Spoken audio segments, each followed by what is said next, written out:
Her hand slammed against the glass, palms spread wide, desperate trembling. Behind the thick pain, children screamed. Parents dragged their kids back from the front row, unsure if they were watching a stunt or a nightmare. For a split second, her face appeared above the surface, pale, wide-eyed, lips gasping for air. Then, with terrifying force, she was ripped beneath the water again. The whistles shrieked. Trainers shouted. A stadium of hundreds sat frozen, paralyzed by a horror they didn't understand.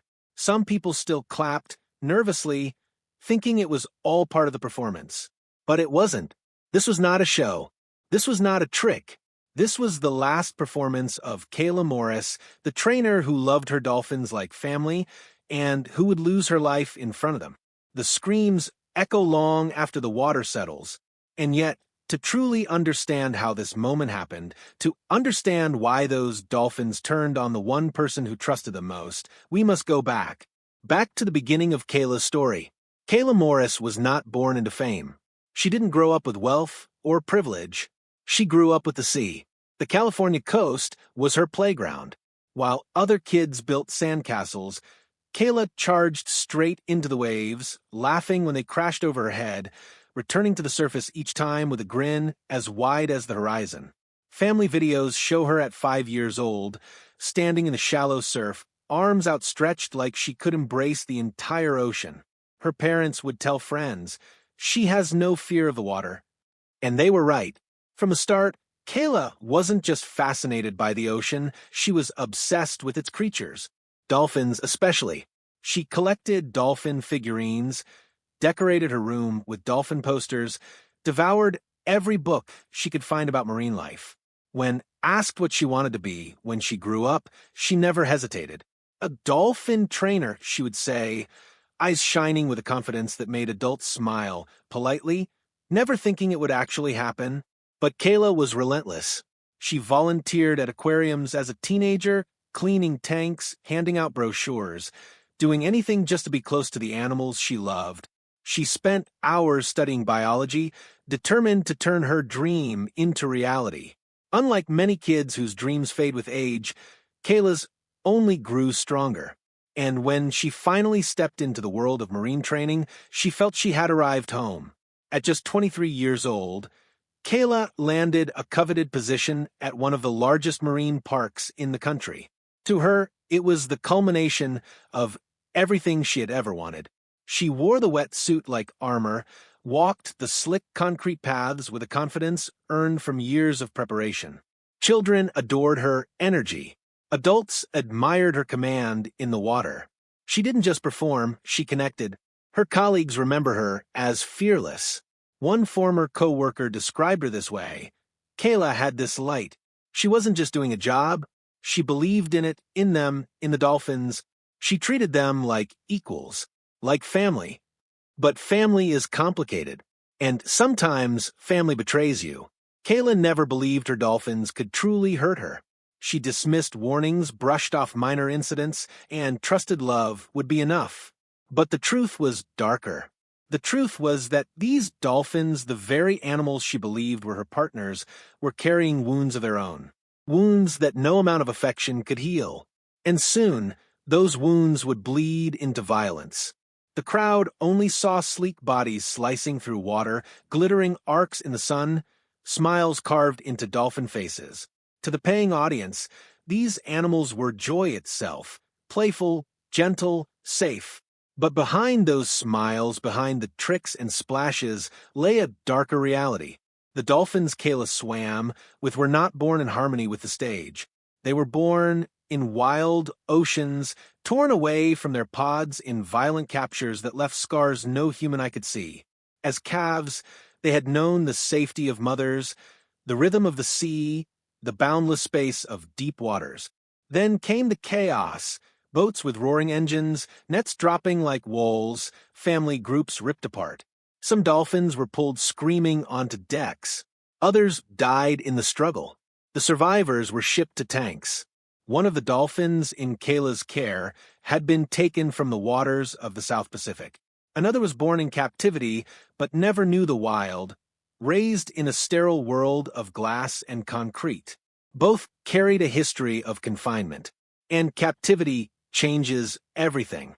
In the wild, dolphins swim up to 50 miles a day. They dive hundreds of feet, hunt together, play chase, and bond in ways humans barely understand. In tanks, they swim in endless circles. Their sonar, meant to travel across vast oceans, bounces back instantly off walls, creating a constant maddening echo. Their world shrinks to a fraction of what evolution built them for. Imagine living your life in a bathtub with no escape. That is captivity for dolphins, and captivity leaves marks. Trainers over the years noticed behaviors that looked like stress, even madness. Dolphins snapping their jaws at one another. Dolphins lunging at trainers unexpectedly. Dolphins slamming their heads into tank walls until they bled.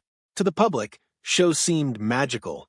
To those backstage, the magic was crumbling. Kayla's dolphins had incidents on record.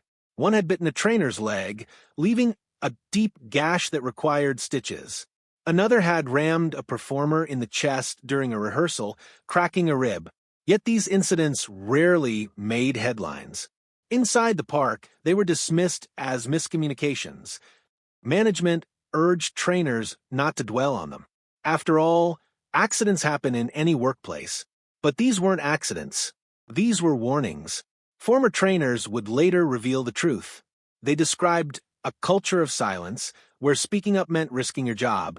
One whistleblower recalled, "We raised concerns over and over. We begged for more safety measures, more time with the animals, better monitoring.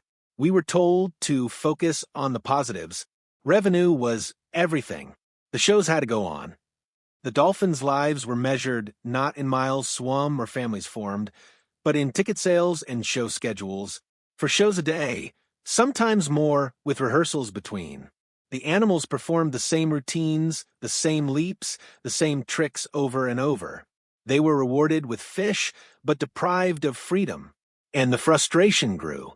Experts in marine biology had long warned about the risks. Captive dolphins are not domesticated. They remain wild predators, armed with powerful jaws, sharp teeth, and the ability to kill. Their aggression doesn't vanish because they live in a pool. If anything, captivity amplifies it. Stress, boredom, and frustration can twist natural play into violence. And the signs were there if anyone cared to see them. But for the park, money came first. The corporate machine behind the shows invested heavily in branding dolphins as smiling, friendly entertainers. Marketing campaigns painted them as safe for kids, as lovable clowns of the sea.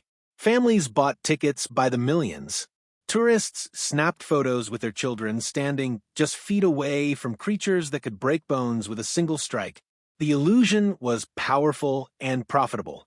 Behind closed doors, though the cracks deepened, trainers spoke of nights where dolphins refused to respond to commands, choosing instead to swim in agitated circles. They described moments when animals turned on each other, biting and ramming until blood clouded the water. They described warning signs before performances, dolphins refusing food, ignoring signals, even showing aggression in rehearsals. Kayla saw some of this herself. In her first year, she witnessed one dolphin lunge unexpectedly at a fellow trainer during a backstage session. The trainer escaped with only a bruise, but Kayla was shaken. She asked her supervisor if the dolphin was dangerous. She was told not to worry. "It happens. Just stay confident. Never show fear." Confidence was treated as a shield, as if sheer belief could hold back an animal weighing 500 pounds with jaws strong enough to crush bone. And Kayla, eager to succeed, eager to live her dream, accepted it. But the truth was catching up. Corporate negligence wasn't just about ignoring warnings. It was systemic. Trainers were pushed to keep shows running even when dolphins were showing signs of stress. Injuries were logged, quietly, without public mention. Families never knew that the dolphin flipping gracefully through the air had bitten a trainer just weeks before. A particularly disturbing case emerged just months before Kayla's death. During a closed training session, one dolphin struck a junior trainer in the chest, knocking him to the bottom of the pool. He survived, but the incident was hushed. Officially, it was blamed on trainer error. The Dolphin went back into shows within days. One former employee described the corporate mindset bluntly: if a trainer gets hurt, it's their fault. If a dolphin misbehaves, it's retrained. The show cannot stop. The money cannot stop. And money flowed like water. Each show brought in thousands in ticket sales, merchandise, food, and photo opportunities. Kayla herself became part of that image, the young, fearless trainer smiling alongside dolphins, symbolizing harmony between human and animal. Behind that image, though, the tension grew unbearable. Even regulators seemed powerless. Inspections of marine parks were often superficial, focused more on cleanliness and paperwork than on the psychological welfare of animals or the safety of trainers. Parks passed with ease, their cages cleaned, their tanks sparkling blue. Visitors never saw the restless pacing, the sudden bursts of aggression, the teeth marks trainers learned to hide beneath wet suits. And yet, through it all, Kayla kept believing. She trusted the animals, trusted her bond, trusted that love could bridge the gap between captivity and nature. Her family would later say she never doubted them, not once. But love, no matter how pure, cannot rewrite biology.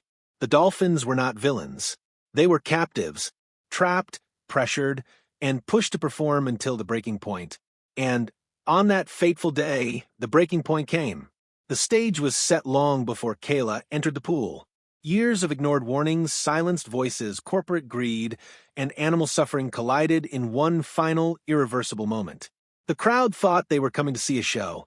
Instead, they would witness a tragedy that could never be undone. The morning of Kayla's final show began like any other. The sun rose over the park, shimmering on the glassy surface of the dolphin pool. Trainers arrived early, their wetsuits zipped, their smiles rehearsed. The audience had yet to arrive, but inside the staff hallways, the air carried a hum of nervous energy. Kayla moved through it all with a calmness that her colleagues admired. She was 27 at the height of her career and the star of the Dolphin program. She had performed hundreds of shows, and yet that morning, something was different. One trainer later recalled, she seemed quiet, more focused than usual. Not nervous, but heavy, like she was carrying something. Kayla smiled as always, but the smile didn't linger. She checked the dolphins herself, walking along the tanks, tossing them fish, watching how they surfaced. They responded, but not as expected. One dolphin refused its first fish. Another slapped its tail on the water. Hard, a sound that echoed like a gunshot. Trainers had seen this before. A warning sign. An animal unsettled.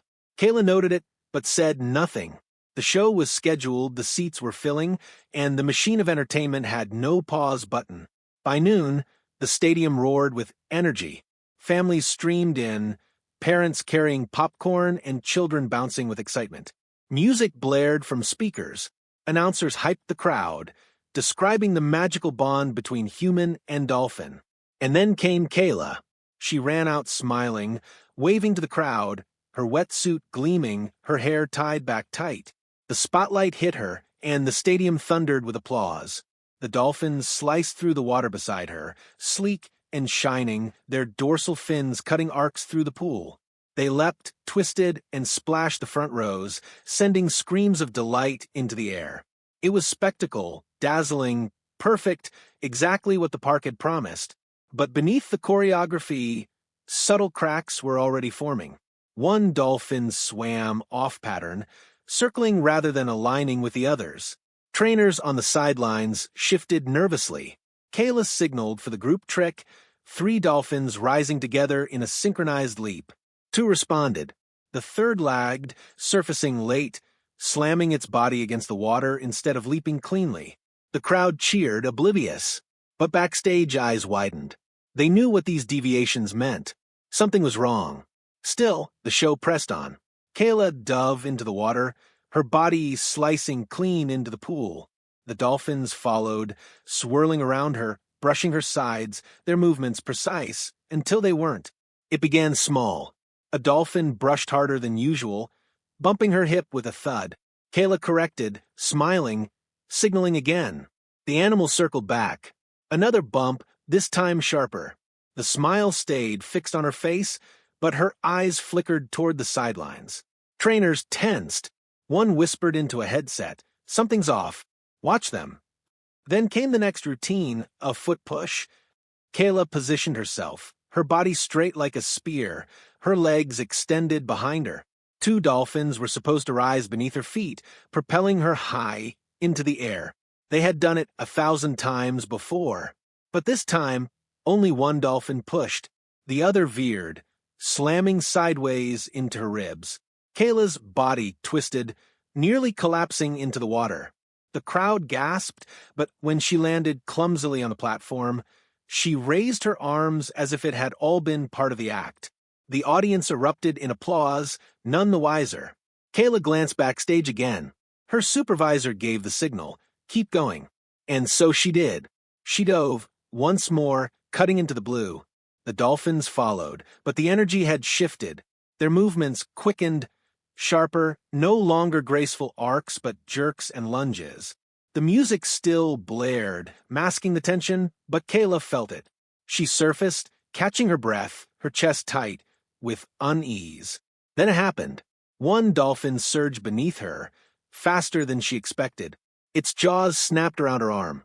The crowd thought it was a trick until they heard her scream. High-pitched, raw. It sliced through the stadium. Kayla thrashed, her arm locked in teeth like knives. Blood spilled into the water, a cloud that spread crimson beneath the surface. The crowd went silent for a heartbeat, then erupted in screams. Children cried. Parents shouted. Cameras shook as tourists tried to record what they couldn't comprehend. On the poolside, trainers panicked. Whistles shrilled, commands barked. But the dolphins didn't respond. The one with Kayla's arm clamped down harder, thrashing its head violently. Kayla vanished beneath the water. Seconds dragged like hours. The music cut abruptly. Only screams and splashing filled the air. Kayla resurfaced, gasping, blood streaming down her wetsuit. She cried out, "Help! Help!" Her voice was hoarse, strangled with terror. Another dolphin struck her from behind, ramming her chest, forcing the air from her lungs. She disappeared again, bubbles rising where she had been. Trainers threw ropes, poles, anything they could, but every time they tried to reach her, the dolphins blocked, circling like sharks, driving her deeper. The crowd was in chaos now. Some fled the stands. Others froze, unable to look away. A mother covered her child's eyes. A father shouted, "Stop the show!" But the show was already over. Under the surface, Kayla fought desperately. She kicked, twisted, tried to break free, but the dolphins were too strong. Their play had turned into predation, their frustration into fury. One dragged her down, its teeth sunk deep into her thigh. Another rammed her side, cracking ribs. She clawed for air, her chest burning, her mind screaming for release. She surfaced one final time, her face pale, her eyes wide with terror. Her voice ripped through the air. "He's not letting go." Then she was gone, dragged under. The water stilled for a moment, the surface shimmering red. Rescue divers finally plunged into the pool, armed with stretchers, poles, and force. They fought to drive the dolphins back, striking the water, forcing them away. After endless seconds, Kayla's body was pulled from the depths. She was limp, her wetsuit shredded, her skin pale beneath streaks of blood. The dolphins circled still, agitated, slamming against the pool walls, their high-pitched whistles piercing the air. It was as if they too were caught in the madness, unable to stop. Kayla was dragged onto the platform. Paramedics swarmed. CPR began, chest compressions echoing like drumbeats through the silent crowd. Her body jerked with each thrust, water and blood spilling from her lips. The announcer's voice cracked over the speakers. "Ladies and gentlemen, please clear the area." But it was too late. The show had ended in horror. The stadium that had minutes earlier echoed with laughter now shook with chaos. Families fled in panic, some crying, others in stunned silence. But on the stage, no one moved except the paramedics bent over Kayla's broken body. Her pulse was faint, then gone. They pressed harder, faster, air forced into her lungs, chest compressions pounding against cracked ribs. A mask slid over her face, oxygen flooding in, but her lips remained blue. For 20 long minutes they fought, refusing to surrender her to the silence that was already closing in. Finally, she was rushed to the park's emergency bay, then to the nearest hospital. By the time surgeons touched her, the damage was clear. Deep puncture wounds tore across her arm and thigh, shredding muscle, cutting arteries. Her chest bore fractures from repeated rammings, her lungs filled with water. Even if her heart could be restarted, her body had been pushed past its limit. The official time of death, 2:46 p.m. Kayla Morris, daughter, sister, friend, dreamer, was gone. The autopsy later revealed the brutal truth in cold clinical detail. Dozens of bite marks, some superficial, others deep enough to cut into bone. Broken ribs, a collapsed lung, massive internal bleeding, and drowning, the final cause. The Dolphins hadn't killed her instantly. They had dragged her down over and over until her body could no longer rise. For her family, the news was unbearable. They had supported her passion from the very beginning, driving her to training sessions, cheering her on at shows. Now, instead of seeing her name in lights, they saw it in headlines. Instead of applause, there were sobs. Instead of pride, a grief that never healed. The world reacted with shock. Within hours, news outlets blared the story. Trainer killed in dolphin attack. Beloved performer dragged to her death. Questions raised over marine park safety. Clips from the tragedy, shaky phone footage captured by horrified spectators, spread online like wildfire. Millions watched as Kayla's screams echoed, as her arm was pulled under, as the pool turned red. Comment sections exploded with rage, sorrow, disbelief. Some mourned Kayla's bravery, her dedication. Others turned their fury on the park itself. Animal rights activists seized the moment, their voices sharper than ever. How many more have to die before we end this? Captivity kills for animals and humans alike. She didn't die doing what she loved. She died because profit mattered more than safety. Protests erupted outside the park gates. Signs held high. Free the Dolphins. Kayla's blood is on their hands. Shut it down. For the first time, families who once bought tickets without hesitation began to question the illusion. Could joy really be built on suffering? Could entertainment justify a young woman's death? The park issued a statement, polished and cold. We are deeply saddened by the tragic loss of Kayla Morris, a valued member of our team. We are cooperating fully with authorities to ensure the safety of our staff and guests. But behind the words, little changed. The shows paused for a week. Then, quietly they resumed. The same dolphins swam the same circles, forced back into routines as though nothing had happened. The corporate machine continued, fueled by tickets, merchandise, and denial. Kayla's story, though, refused to be silenced. Documentaries were made. Former trainers came forward, breaking the code of secrecy.